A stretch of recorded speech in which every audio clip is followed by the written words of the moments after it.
야 10장 1절부터 17절까지 말씀을 제가 한 절, 여러분들이 한 절 같이 교독하도록 하겠습니다. 1절을 제가 먼저 읽습니다.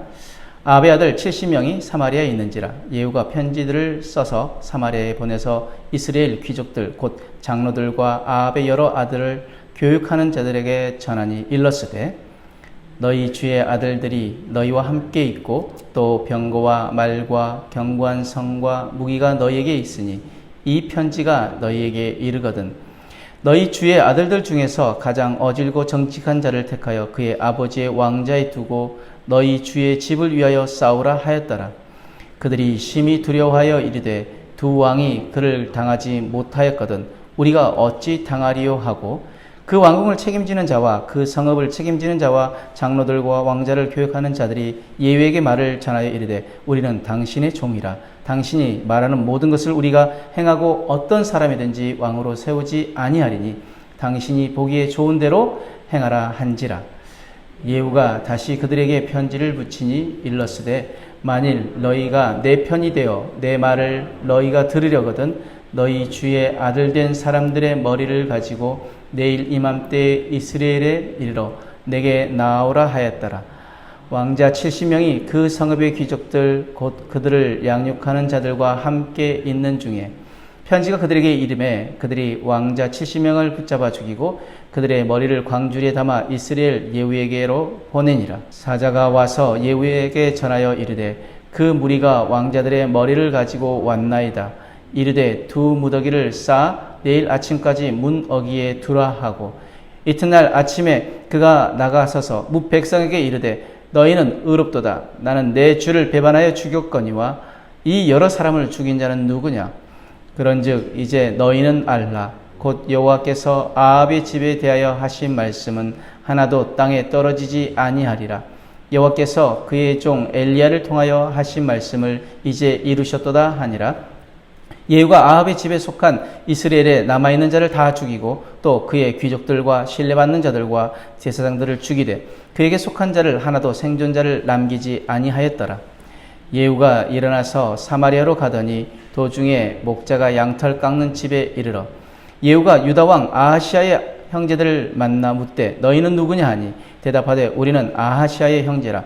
이제 왕자들과 태후의 아들들에게 문안하러 내려가노라 하는지라.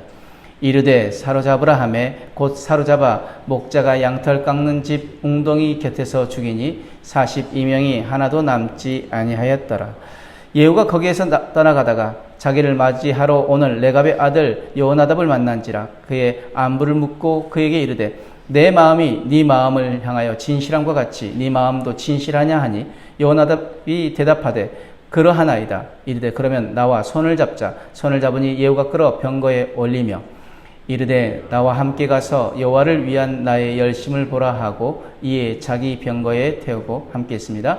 사마리아에 이르러 거기에 남아있는 바 아합에게 속한 자들을 죽여 진멸하였으니 여호와께서 엘리야에게 이르신 말씀과 같이 되었더라. 아멘. 오늘 말씀의 내용은 하나님의 심판을 집행하는 대행자로 기름 부음 받은 그 예후는 아합의 아들 70명을 비롯하여 아합과 관계된 모든 사람을 남김없이 다 제거합니다. 거기에 더하여 유다왕 아하시아의 형제 42명도 처형합니다. 이로써 아합 가문에 속한 모든 남자는 이스라엘 가운데 그 신분에 관계없이 멸절될 것이라는 그 예언의 말씀이 그대로 성취되게 됩니다. 일단 오늘 말씀을 통해서 하나님 우리에게 무엇을 말씀하시고자 하며 우리는 무엇을 깨달아야 할까요?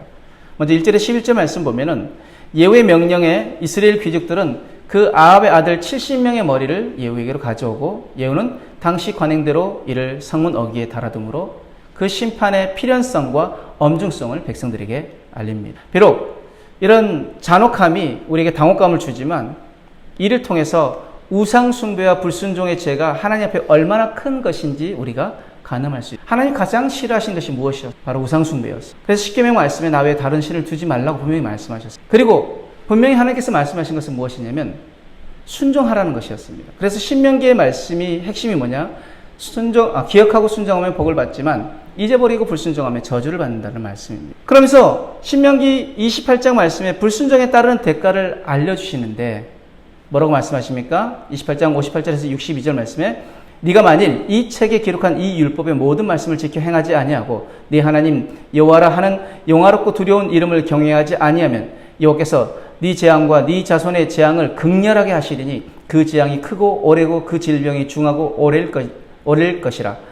여호와께서 네가 두려워하던 애굽의 모든 질병을 네게로 가져다가 네 몸에 들어붙게 하실 것이며 또 이 율법책에 기록하지 아니한 모든 질병과 모든 재앙을 네가 멸망하기까지 여호와께서 네게 내리실 것이니 너희가 하늘에 별같이 많을지라도 네 하나님 여호와의 말씀을 청종하지 아니하므로 남는 자가 얼마 되지 못할 것이다. 제가 지금 신명기 28장 가운데 불순종에 따른 저주의 일부분을 말씀드렸는데 신명기 28장은 순종해서 받는 복은 1절에서 19절까지 말씀이지만 불순종해서 받는 저주에 대해서는 무려 20절부터 68절까지 긴 말씀을 통하여서 그 불순종해서 받는 저주에 대해서 말씀하십니다. 왜 그렇게 긴 절을 할애해서 말씀하셨을까? 경고하신 것이. 왜요? 이스라엘 백성들이 하나님을 떠날 것을 아셨기에 그 하나님께서 그들에게 다시 한번 당부하면서 그 신명기 말씀 모세를 통하여서 이스라엘 2세대 1세대는 광야에서 다 죽고 20세 이하 남은 그 2세대들에게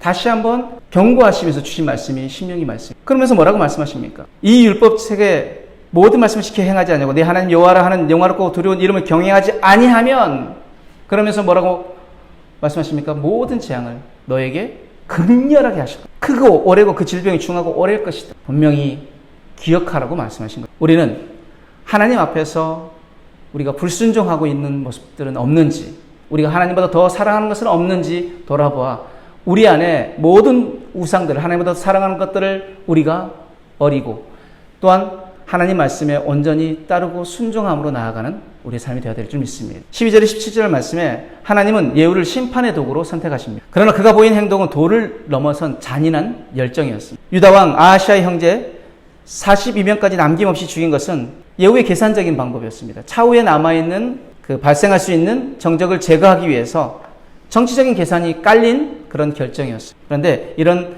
빗나간 동기에서 비롯한 과도한 숙청은 훗날 예후에게 내리는 하나님의 심판의 근거가 됩니다. 이러한 면은 예후가 뭐라고 고백합니까? 16절에 여호와를 위한 나의 열심을 보라 하는 그의 자기 과시에서도 드러납니다. 혹시 나의 이기심을 정당하기 위해서 하나님의 뜻을 이용하지는 않는지 돌아보아야 합니다. 하나님을 향한 충성으로 시작했지만 나의 과욕으로 변질된 일은 없는지 돌아보아야 합니다.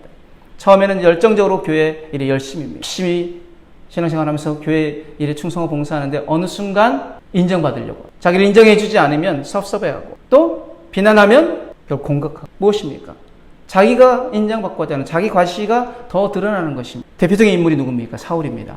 아말렉을 진멸하라는 명령에 불순종하여 자기 눈에 보기 좋은 것은 남겨두자 사무엘을 통하여서 그 사울에게 하나님께서 하신 말씀이 무엇입니까?